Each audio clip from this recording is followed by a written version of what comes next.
أعوذ بالله من الشيطان الرجيم بسم الله الرحمن الرحيم وقطعناهم اثنتي عشرة أسباطا أمما وأوحينا إلى موسى إذ استسقاه قومه أن اضرب بعصاك الحجر فانبجست منه اثنتا عشرة عينا قد علم كل أناس مشربهم وظللنا عليهم الغمام وأنزلنا عليهم المن والسلوى كلوا من طيبات ما رزقناكم وما ظلمونا ولكن كانوا أنفسهم يظلمون وقطعناهم اثنتي عشرة اسباطا اسباط سبط کی جمع ہے اور سبط کہتی ہیں اولاد کی اولاد کو، تو معنی کریں گے وقطعناهم، اور جدا جدا کر دیا تھا ہم نے ان بنی اسرائیلیوں کو اثنتي عشرة اسباطا امما، 12 مختلف قبیلوں میں، ان کے 12 مختلف قبیلے ہو گئے تھے اور ہم نے ان کو جدا جدا کر دیا تھا۔ وَأَوْحَيْنَا، اور وحی کی ہم نے اِلیٰ موسیٰ، موسیٰ علیہ السلام کی طرف، اِذِ اسْتَسْقَاهُ، جب موسیٰ علیہ السلام نے پانی طلب کیا، اِذِ اسْتَسْقَاهُ، جب طلب کیا موسیٰ علیہ السلام سے قومہ، اس کی قوم نے پانی، یعنی پانی کا مطالبہ کیا حضرت موسیٰ علیہ السلام سے اس کی قوم نے، اور حضرت موسیٰ علیہ السلام نے پھر اللہ سے دعا کی تو اللہ نے کہا کہ ان اضرب بعصاک الحجر، یہ کہ مارے آپ اپنے عصا کو الحجر، پتھر پر، فانبجست، تو پھوٹ پڑے،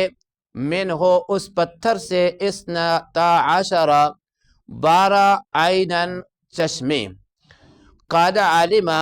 تحقیق جان لیا، کل ناس، ہر ایک جماعت نے، مشربہم، اپنے وارد ہونے کی جگہ، اپنے پینے کی جگہ کو،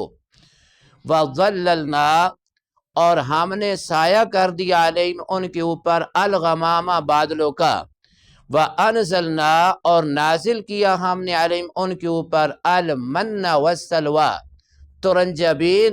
اور اس طرح بٹیر، یہ اللہ کے احسانات اور اللہ کے انعامات ہیں اس قوم کے اوپر۔ کلو، ہم نے کہا کہ کھاؤ، من الطیبات،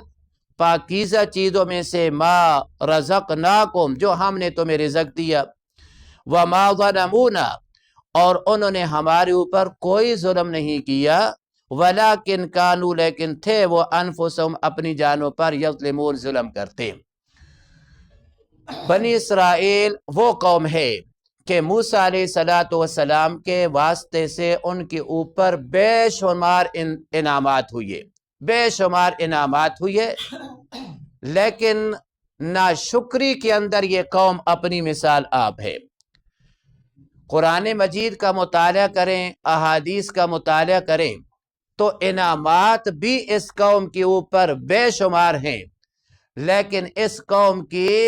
ناشکری بھی اپنی انتہا کو پہنچی ہے۔ اتنی ناشکری شاید کسی قوم نے کی ہو۔ اور یہاں پہ بھی اللہ رب العزت نے پہلا ذکر یہ کیا کہ حضرت یعقوب علیہ السلام کے 12 بیٹے تھے، اور پھر اللہ نے ہر ایک بیٹے کی الگ الگ اولاد کو ایک کنبہ بنا دیا، ایک قبیلہ بنا دیا، الگ الگ کر دیا، اور ہر ایک قبیلہ الگ نام سے مشہور تھا، ہر ایک قبیلہ الگ نام سے جو ہے وہ موسوم تھا۔ آگے اللہ فرماتا ہے کہ جب یہ قوم فرعون کے غرق ہونے کے بعد یہ نجات پا کے آئی، بہت سارے مراحل سے گزری جو پہلے ہم نے پڑھا، اب یہاں جب آئے تو حضرت موسیٰ علیہ السلام نے، جو ان کا ملک شام تھا، اس کے اندر قوم عمالقہ نے قبضہ کر لیا تھا، وہ قابض تھی ملک شام کے اندر، اور یہ بڑی جنگجو قوم تھی، بڑے اس وقت کے طاقتور لوگ تھے اور اس وقت کے جنگی فنون کو جاننے والے لوگ تھے۔ جب اللہ رب العزت نے حضرت موسیٰ علیہ السلام کو حکم دیا کہ ان لوگوں کو، بنی اسرائیلیوں کو کہو کہ جا کر ان سے جہاد کریں اور اپنا آبائی علاقہ، اپنا آبائی جو ہے وہ ملک ان سے آزاد کرائیں،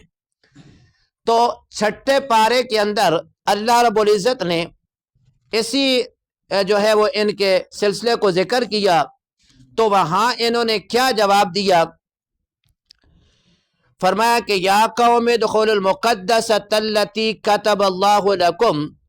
ولا ترتدوا علی ادبارکم فتنقلبوا خاسرین۔ یہاں ارض مقدسہ سے ملک شام ہی تقریباً جو ہے وہ مراد ہے۔ پیچھے بھی حضرت موسیٰ علیہ السلام کا ذکر چل رہا ہے کہ وَإِذْ قَالَ مُوسَىٰ لِقَوْمِهِ يَا قَوْمِ اذْكُرُوا نِعْمَتَ اللَّهِ عَلَيْكُمْ۔ یہاں حضرت موسیٰ علیہ السلام نے اپنی قوم کو یہی نعمتیں یاد دلائی ہیں جو اللہ نے ان کے اوپر بار بار کی تھی، اور پھر آگے سب سے بڑی نعمت یاد کرائی کہ اذ جعل فیکم انبیاء وجعلکم ملوکا وآتاکم ما لم یؤت احدا من العالمین۔ یہ بڑی بڑی تین نعمتیں، ویسے تو بے شمار تھی، تین نعمتیں یاد کرائیں کہ اے بنی اسرائیل یاد کرو، اللہ نے تمہارے اندر انبیاء کا سلسلہ شروع کیا ہے، تمہارے اندر بے شمار انبیاء آئے ہیں، اور پھر بادشاہوں کا سلسلہ بھی تمہارے اندر شروع کیا ہے کہ یعنی بادشاہ بھی اور نبوت بھی تمہارے اندر سے جاری کی ہے، اور پھر فرمایا کہ اللہ نے تمہیں وہ انعامات اور وہ فضائل دیے ہیں کہ جو جہان والوں میں سے کسی ایک کو بھی نہیں ملے۔ اب اتنی بڑی نعمتیں، اتنی بڑی فضیلتیں، پھر فرمایا کہ یا قوم ادخلوا الارض المقدسۃ التی کتب اللہ لکم، اور ساتھ یہ بھی کہا، بتا دیا کہ صرف تمہارا کام لڑنا ہے، باقی اللہ نے تمہارے حق میں فتح کا فیصلہ کر لیا ہے۔ اب دیکھو، جب یہ بھی بتا دیا جائے کہ تم نے جانا ہے، فتح تمہاری ہے اور وہ ملک تمہارا ہے، سب کچھ ہے، لیکن پھر بھی یہ عجیب لوگ تھے، پھر بھی جانے کے لیے تیار نہیں تھے۔ آگے عجیب بات ہے، کیا کہتی ہے، لمبا سلسلہ لیکن میں مقصودی بات کرتا ہوں۔ کہنے لگے کہ یا موسیٰ انا لن ندخلها ابدا ما داموا فیہا فاذهب انت وربک فقاتلا انا ہاہنا قاعدون۔ جنہوں نے بیٹھ کر کھایا ہو نا، محنت اور مشقت انہوں نے نہ کی ہو، بیٹھ کر بس ان کو ملتا ہو، اب انہوں نے کیا لڑنا تھا؟ اوپر سے ماشاءاللہ من اور سلوہ آتا تھا، بٹیر آتے تھے، بھونے ہوئے، سب کچھ ان کے ساتھ جو ہے وہ انبار لگ جاتا تھا، کوئی محنت نہیں ہے۔ اب ایک آدمی صبح سے لے کر شام تک کماتا ہے نا، اس کو قدر ہوتی ہے کہ میں کتنی مشکل سے یہ کام کر رہا ہوں۔ پھر وہ بعض اوقات اپنی اولاد کو بھی یاد دلاتے ہیں کہ میں کتنا تمہارے لیے مشقت اٹھاتا ہوں سردی میں، فلاں فلاں، لیکن انہوں نے تو کوئی مشقت اٹھائی نہیں ہے۔ کہنے لگے کہ موسیٰ انا لن ندخلها ابدا ما داموا فیہا، جب تک یہ قوم عمالقہ ملک شام کے اندر موجود ہے، لڑنا تو دور کی بات ہے، ہم ادھر منہ بھی نہیں کرتے، ہم ادھر منہ بھی نہیں کرتے، لڑنا تو دور، بالکل یہ عمل سے توقع نہ رکھو۔ اگر خواہ کرنی ہے نا، جنگ کرنی ہے، تمہارا پروگرام ہے جنگی کرنے کا، تو کہا فَاذْهَبْ أَنْتَ وَرَبُّكَ، تو اور تیرا رب خود ہی جائے، فَاذْهَبْ أَنْتَ وَرَبُّكَ، تو اور تیرا رب خود ہی جائے، فَقَاتِلَا، پس لڑو، جا کر جنگ کرو، إِنَّا هَاهُنَا قَاعِدُونَ، ہم تو یہاں ہی بیٹھے کہ ہم لڑنے والے نہیں ہیں، ہم لڑنے والے نہیں ہیں۔ اس لیے ہم کہتی ہیں کہ اب ہماری یہ فوج بھی وہ فوج نہیں رہی۔ آج کل ماشاءاللہ وہ پرانا دور جو تھا، اس وقت جو لڑنا تھا وہ الگ تھا، آج یہ بھی ماشاءاللہ ان کو بھی بیٹھے بٹھائے مل رہا ہے، اور ماشاءاللہ اتنا کچھ مل رہا ہے کہ ان کی نسلیں کھائیں تب بھی ختم نہیں ہوتی، نسلیں کھائیں تب بھی ختم نہیں ہوتی۔ ہمارا یہ ملک جو ہے، یوں سمجھو کہ یہ فوج کے ہاں گروی رکھ دیا گیا ہے، بس ہمارے یہ حکمران یہ نام کے ہیں، سب کچھ جو ہے وہ سلسلہ یہی ہے۔ اب توقع رکھی جائے کہ جنگ وغیرہ ٹھیک ہے، اسلحہ اور وہ چیز ساری ترقی اپنی جگہ پہ ہے، لیکن یہ ہے کہ جنگیں وہ کرتے ہیں، جنگیں وہ نوجوان کرتے ہیں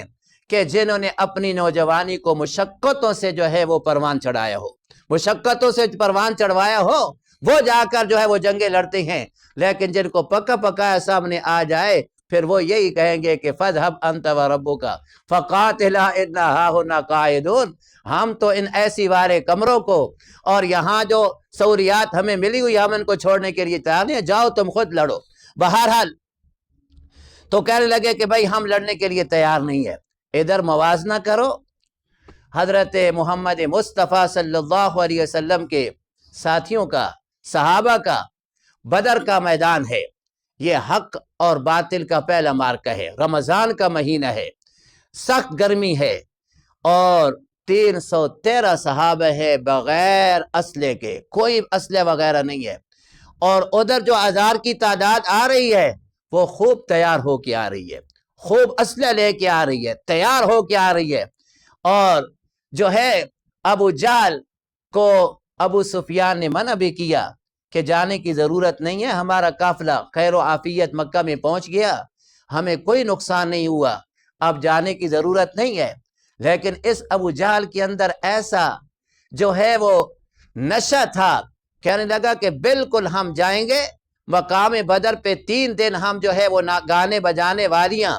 یہ لے کر جائیں گے، گانا بجانا کریں گے، وہاں خرافات کریں گے، برائیاں کریں گے، سب کچھ کریں گے، پھر واپس آ جائیں گے، ہمارا کسی نے کیا بگاڑنا ہے۔ لیکن یہ نہیں پتہ تھا کہ جا کر تو جائے گا تو مردود اور مرتد اور جہنم میں واصل ہوگا، اس کو یہ پتہ نہیں تھا، اور وہ لے کے نکلا۔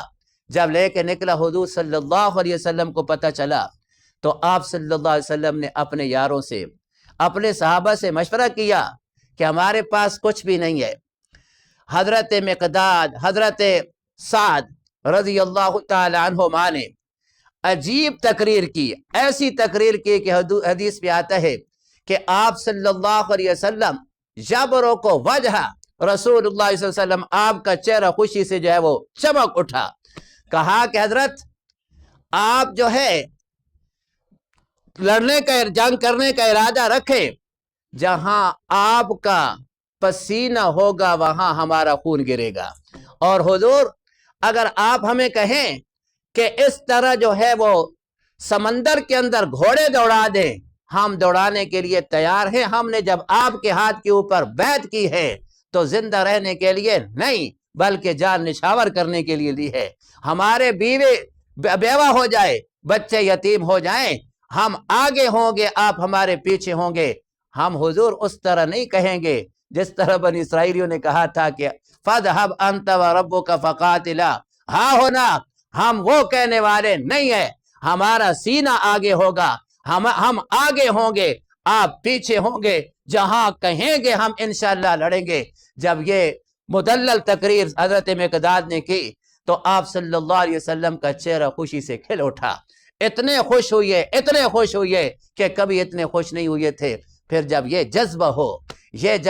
ہو پھر اللہ اس قوم کو جو ہے وہ کبھی مطلب ہے اس طرح شکست نہیں دیتا۔ پھر آسمان و زمین نے دیکھا کہ یہ پہلا معرکہ ہے، اللہ رب العزت نے 313 کو ہزاروں کے اوپر غالب کر دیا۔ یہ اللہ رب العزت کی مدد اور نصرت تھی، مدد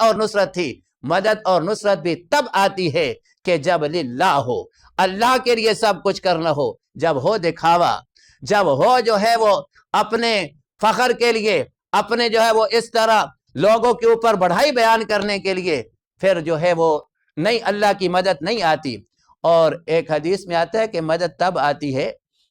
جو بھی کوئی عہدہ سنبھالنے والا ہو، چاہے میں ہوں، چاہے آپ میں سے کوئی ہو۔ آپ صلی اللہ علیہ وسلم نے فرمایا کہ جو عہدے کا طالب نہ ہو، وہ عہدہ لینا نہ چاہے، وہ نہ لے،